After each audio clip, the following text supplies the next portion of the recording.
How do I start this? Hey guys, my name is Ainsley and welcome to my channel. This is so exciting, you guys.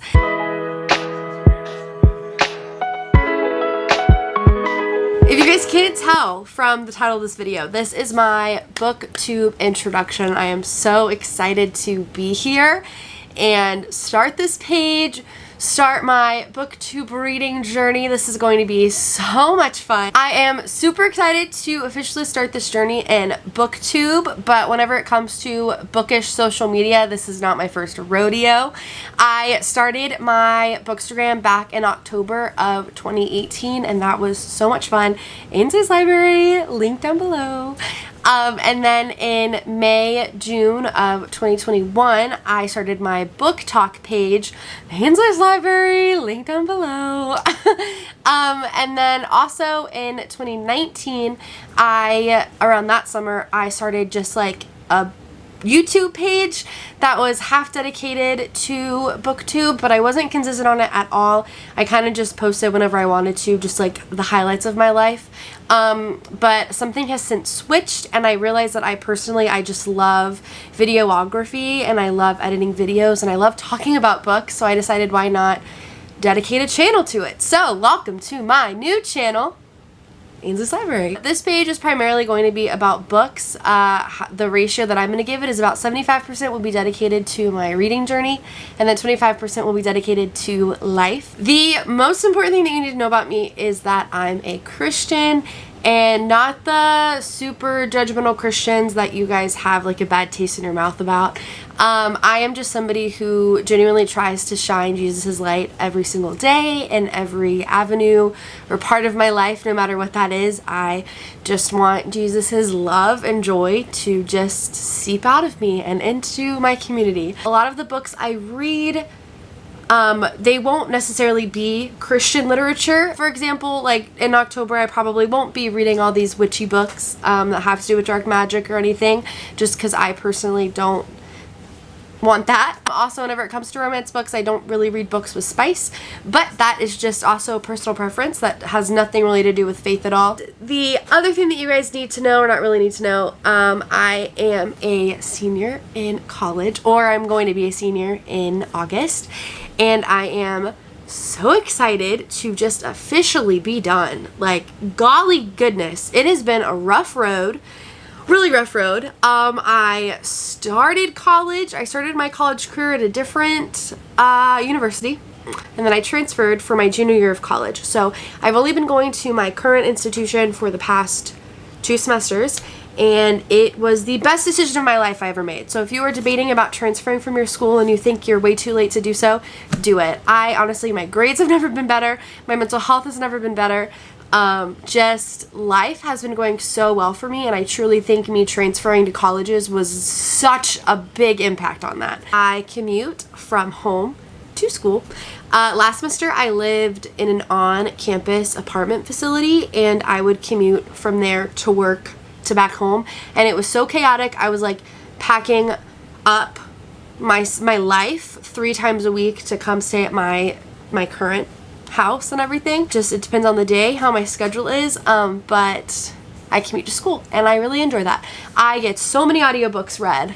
The other, and I guess final important part in this entire channel, is there's one character that is going to be a recurring character, and you are going to madly fall in love with him, and that is, drumroll please, Atlas Miles. He is a Cavapoo. He is currently 1.5 years old, and he is my best friend. I actually have him officially as an ESA, so that's cool. I got Atlas when I was going through a very difficult time in my life, and Atlas means map. Maps give you direction. So I kind of got him as a symbol to myself that I have places I need to go, and this hard part of my life is not going to deter me from going in that direction. So, yay! Atlas! He's honestly usually a lot cuter, but I did just get him groomed 2 days ago, so he kind of has to air out a little bit before he gets cute again. He will be pretty popular in my reading vlogs, not so much my like sit down videos, but for sure my reading vlogs will be there. As for the main event, you guys are probably wondering like what kind of books I read, which is totally valid. So we are going to go over all the things that I have for you guys today. To start us off, the most important book I have ever read and will always read is obviously my Bible. This is my She Reads Truth Bible, and I got Bible tabs, and I love this Bible. If you want Bible recommendations, definitely comment down below. I have my fair share of Bibles. When it comes to the book or books that got me into reading, I read this book, and I can't remember what it was, but like I was in 2nd grade, so I couldn't really read very well. It was my first chapter book, and my dad and we read like a chapter every day together. It was called like Lilo and Poe or something. I don't know. But so that book kind of ignited my love for reading, and then obviously through middle school I was a big reader and people made fun of me for that fact. So I kind of lost my love for it a little bit, and then I came back around early high school because I read Fangirl by Rainbow Rowell, and this book was so good. I've reread it like 6 times. This is my most reread book solely because it's kind of my starting point. So if I'm ever in a really, really bad book slump, I usually often resort back to this book because it just reminds me of the exact moment I found my passion for literature. And I can't thank this book enough. I don't know if you guys can see just how loved this book is. It is truly loved. The other book or books that really got me into reading is the year I turned 16. I got the 1-book version, but it's 4 books clumped together. So technically it's 4 books, but it's mainly like 4 novellas, but I just read it as one big like 600-page book, and it was just so beautiful. It follows 4 sisters and the year that they were 16, so you kind of get to grow up with each sister, which is really, really cool. So I read this book kind of gearing myself up for my 16th birthday, and it was so much fun to just have a realistic expectation of what your sweet 16 is like. It took me like 3 months to read the beginning part, and then I read the 75% left in one sitting. I'm not kidding. This book was brilliant. My all-time favorite book series that is fantasy is The Hunger Games. Literally, don't ask me why. Can't tell you why, because I don't really know why it is. I just know that I fell in love with Katniss and Peeta, and I also fell in love with the way that Suzanne, the author, sets up everything in this book. Like, every little detail that you're like, oh, that's forgettable, you don't really have to remember it, she makes it matter. And I loved and still love to dive into the story. I love the movies. That is probably the best book to movie adaptation I've ever watched. I know a lot of people will disagree with me on that, but I truly think they did great. So good. I can read this book 1,000 times and still realize stuff that I missed the first time because of how complex this book is, but in a really, really beautiful way. The other book series that I love and would consider a favorite has to be The American Royals by Catherine McGee. I have read books 1 through 3. I am impatiently waiting for book 4. Seriously, girl, please publish it right now. The cliffhanger that you left us on in book 3 was just rude and ridiculous. I know that once I have book 4 in my hands, all will be okay in the world. This by far has to be one of my favorite series. It's one of the first books I read that had different perspectives, and I totally read this book by complete accident. I asked my mom for Christmas one year for a different book, and she misread what I said and got me this book. And I don't even remember the book that I wanted in the first place, but I got this book and I was like, you know, my mom got it for me. There must be a reason why I needed to have it. I'll read it. And fell in love. Oh my gosh. Are you kidding? I am so much like Samantha. So if you want to know more about me, read this book. I'm just like Samantha with a little bit of Nina mixed in there. Kind of cool to think that if George Washington didn't make the decision he made, this could be our society right now. It's so trippy. Cannot say anything negative about this book. can say negative things about Daphne though. When it comes to like my favorite author and like the book that I would generally gravitate towards, that is going to be Abby Jimenez and Sarah Adams. They are two of my most favorite authors ever. Sarah Adams, simply because she wrote these two books. Are you kidding? I love these two books. The Cheat Sheet and The Match. It follows a ballet teacher and a NFL athlete.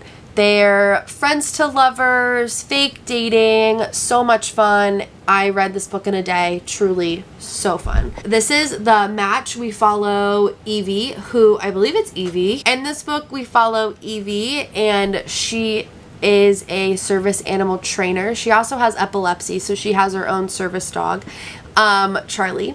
And so we get to just follow her and her falling in love with a little girl's dad, because the little girl also has epilepsy. So it's just her bringing a service animal into their lives and introducing them into service dog life, service dog living, but also falling in love with her dad. And there is this one scene, the pool scene, I got absolute butterflies. It's very rare that I read a book and I get genuine butterflies.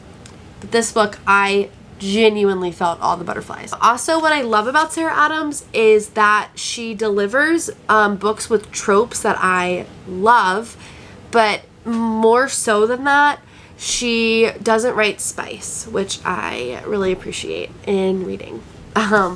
As for Abby Jimenez, there is a little bit of spice in there, but the spice is not integral to the plot, so I'm able to skip it if there is some. But I don't remember the last book I read by her, I don't remember there being any actually. But my all-time favorite book by her is The Friend Zone. However, I did read the Happy Ever After playlist, and I think that one is seriously giving this one a run for its money. This book is so good. We follow Kristen, who cannot have kids, and she falls in love with Josh, we fall in love with Josh, and his lifelong dream is to have a big family. And so this book kind of does a deep dive into what people are willing to sacrifice whenever it comes to love. And I think this book just did a phenomenal job of explaining everything and just really going the depth with Kristen and Josh. It was a great read. As you can see, I've tabbed it. I very rarely annotate my books, but this one called for it because I read it 3 times, so I needed to. So when it comes to books that I would read every day, it's probably going to be romance, but I also do read a good bit of fantasy. I read a good bit of thriller. I read, honestly, if you can convince me to read it, I'll read it. That kind of makes no sense, but I will read almost any book if it's not like horror. Like I can't do horror. It's no, I don't want to be laying in my bed at night scared for my life. So I probably will never read a Stephen King, and I'm okay with that. I'm okay with that. This page is pretty much, it's not for views or for subscribers or anything. I'm truly just doing this because it's a hobby of mine, and I want to welcome you guys and know what you guys are reading. I want to know what book recommendations you guys have. I'm always on the lookout for more books. Yeah. I post every Thursday at 3 or 5 p.m. I don't remember what I decided on, but it will be in the description below. But I will see you guys next Thursday, and bye. Love ya. Also, my outfit was super cute today at church, so I just wanted to share with you guys what it looked like. This was the look. Also, I put my hair. I feel like a Disney princess with this hair. Okay, well, I'm going to the pool. Bye.